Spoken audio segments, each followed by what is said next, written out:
اچھا، نواز شریف صاحب اور شہباز شریف صاحب کی ذات اور سیاست سے متعلق تو آپ کوئی بات نہیں کرنا چاہتے ہیں، لیکن ایک سوال ایسا ہے جو کہ موجودہ حالات سے بھی ریلیٹڈ ہے اور افغانستان سے بھی ریلیٹڈ ہے۔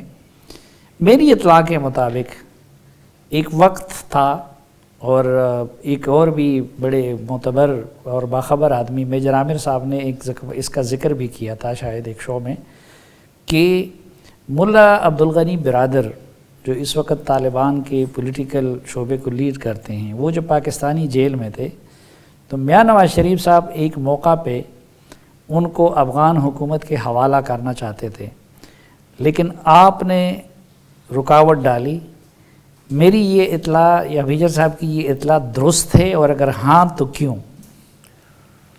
میاں نواز شریف نے کیا کیا یا نہیں کیا اس کا جواب تو وہی دیں گے، میں ان کے بہاف پہ بات نہیں کروں گا اس وقت، مجھے علم ہے کیا ہوا، مگر یہ بات درست ہے کہ میں بہت بڑا دائی تھا اس بات کا کہ ہمیں ملا برادر کو اچھی طرح ٹریٹ کرنا چاہیے اور ان کو اپنا ہمنوا بنانا چاہیے، اور ان کے ذریعے افغانستان میں اگر امن آ سکے تو ہم ان کے ہمنوا بنیں۔ نہیں، لیکن یہ کوشش ہوئی تھی، افغان حکومت کی تو خواہش تھی، مجھے تو خود کرزئی صاحب بھی بتاتے رہے کہ آپ اگر مخلص ہیں تو عبدالغنی برادر کو ہمارے حوالے کریں، تو کوشش ہوئی تھی ان کو حوالے کرنے کی جس میں آپ رکاوٹ بنے؟ میں یہ کہہ سکتا ہوں کہ فوج کا تو جو موقف تھا وہ تھا، وہ اس وقت کے آرمی چیف یا جنرل ضیاء الاسلام بتا سکتے ہیں، مجھے علم ہے مگر میں نہیں کہوں گا۔ یہ بات درست ہے کہ میں نے اس کی سخت مخالفت کی تھی افغانستان کے حوالے کرنے میں، یہ بالکل بات درست ہے، اور میں سمجھتا ہوں کہ میں تو صدر کارزائی اس وقت کے صدر سے ملنا نہیں چاہتا تھا، بلکہ ایک سے زیادہ دفعہ یہ ہوا کہ مجھے ملاقات کی دعوت آئی اور میں ملنے نہیں گیا، اور مجھے آج تک یاد ہے، ریکارڈ پہ ہے، اس وقت کی اخبارات آپ دیکھ لیں، میں نے بھی آپ پہ کرٹیسزم کی تھی کہ جی یہ چودھری صاحب، میں نے کہا تھا کہ جو شخص امریکی ٹینکوں پہ بیٹھ کے کابل آیا ہو اس کو میں افغانستان کا لیڈر نہیں مانتا، تو میں اس کو کیسے جا کے بطور صدر افغانستان ملوں۔ مجھے آج تک یاد ہے کہ آصف علی زرداری صاحب جو اس وقت صدر تھے، انہوں نے جب وہ آئے کارزئی صاحب تو ان کو کھانے پہ بلایا، بینکوٹ وہ جو ہوتی ہے، تو مجھے بھی ایز اپوزیشن لیڈر بلایا، تو میں نے معذرت کی۔ تو اس پہ مجھے یہ بھی ذاتی طور پہ علم ہے کہ کارزئی صاحب نے زرداری صاحب سے پوچھا، اور کئی اور اس میں گواہ ہیں، کہ کیا وجہ ہے کہ آپ کو اپوزیشن لیڈر مجھ سے ملنا نہیں چاہتا۔ تو یہی بات ہے، میری کئی دفعہ جذبات حاوی ہو جاتے ہیں میری سوچ پہ، مگر میں سمجھتا ہوں کہ یہ جینوئن لیڈرز نہیں تھے، اور اب اللہ تعالیٰ کرے کہ موجودہ سیٹ اپ سے افغانستان میں امن آئے۔ لیکن ہم تو امریکہ کے اتحادی تھے، اور ان کو بھی افغان عوام نے ووٹ دیا تھا، ہمارے الیکشن سے تو کم از کم وہاں کے الیکشن ذرا زیادہ کریڈیبل نہیں تھا۔ آپ پچھلے الیکشن کی بات کر سکتے ہیں، اس سے پہلے الیکشن یقیناً ان سے زیادہ کریڈیبل تھے۔ میں آپ کو ایک واقعہ سناتا ہوں۔ میں عموماً میاں نواز شریف کے ساتھ ان کے بیرونی دورے پہ ساتھ نہیں ہوتا تھا، مگر ان کے آخری جو دورہ انہوں نے امریکہ کیا اس میں ان کے ساتھ تھا، اس کنڈیشن پہ کہ صدر اوباما کے سامنے جب آپ بات کر رہے ہو، ظاہر ہے وہ پریزیڈنٹ اور پرائم منسٹر کے درمیان بات ہوتی ہے، تو آپ مجھے بھی 2 منٹ بات کرنے کا موقع دیں۔ تو وہ انہوں نے مجھ سے اتفاق کیا، مگر پھر مجھے بولنے کا موقع نہیں دیا۔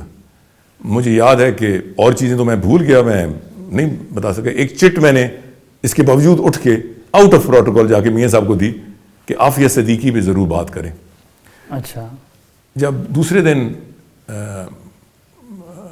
ہمیں وائس پریزیڈنٹ بائیڈن، تب یہ وائس پریزیڈنٹ تھے، انہوں نے گھر ناشتے پہ بلایا، تو ملے، ہماری طرف بھی لوگ تھے، ان کی طرف بھی تھے، ستائش ظہیر صاحب تھے، ہمارے امبیسڈر تھے، اسحاق ڈار صاحب تھے، اور لوگ تھے۔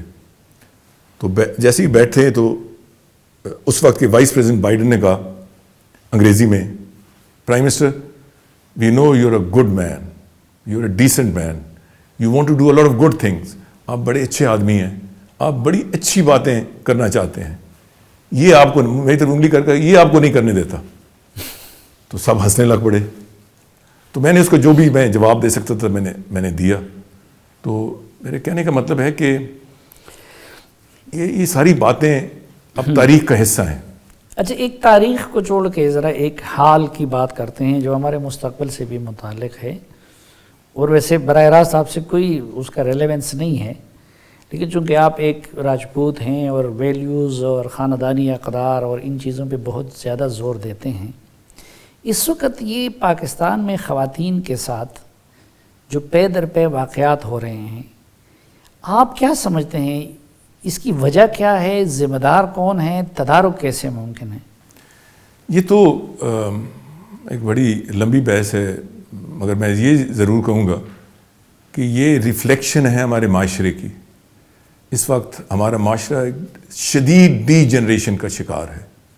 اب جو واقعہ ہوا، کئی واقعے ہوئے مگر جو آخری واقعہ ہوا لاہور میں، جو مشہور واقعہ ہوا، میں آخری تو نہیں کہوں گا، جس میں ایک خاتون کے ساتھ جو طوفان بدتمیزی برپا رکھا گیا، وہ ایک اس کی جتنی بھی مذمت کی جائے وہ کم ہے. مگر میرے نزدیک جو اس سے زیادہ مذمت اور زیادہ تشویشناک بات ہے وہ یہ ہے کہ مثلاً صرف 200 یا 300 یا 400 لوگوں کا نہیں تھا جنہوں نے اس خاتون کی تصدیق کی. مسئلہ ان ہزاروں اور لوگوں کا تھا جو تماشبین تھے، اور کوئی ایک کھڑا نہیں. کہا جاتا ہے کہ 28,000 لوگ تھے یا 30,000 لوگ تھے یا 40,000 لوگ تھے، ان میں ایک شخص ایسا نہیں تھا جس نے کہا ہو یہ میں نہیں ہونے دوں گا. کوئی روکنے کے لیے تیار نہیں تھا. ایمان کی کمزور کسی نے دل میں شاید کہہ دیا ہو، مگر حکم تو یہ ہے کہ اگر کوئی ناانصافی دیکھو، کوئی ظلم دیکھو تو زور بازو سے اسے روکو. اگر یہ بھی نہیں کر سکتے تو اونچی آواز سے. نہ کسی نے زور بازو سے روکا، نہ کسی نے اونچی زبان سے کہا کہ یہ میں نہیں ہونے دوں گا. تو آج مجھے تو افسوس یہ ہے کہ یہ جو واقعات ہیں اس میں کوئی بولنے تک کے لیے کوئی تیار نہیں ہے. اور یہ اللہ تعالیٰ کا حکم ہے، اللہ تعالیٰ کا، رسول پاک صلی اللہ علیہ وسلم کا فرمان ہے کہ برائی دیکھو تو زور بازو سے اسے روکو. تو یہ تشویشناک بات ہے، مگر یہ معاشرے کی تنزلی ہے، اور یہ میں اس ملک کے لیے بہت ایک خطرناک امر سمجھتا ہوں.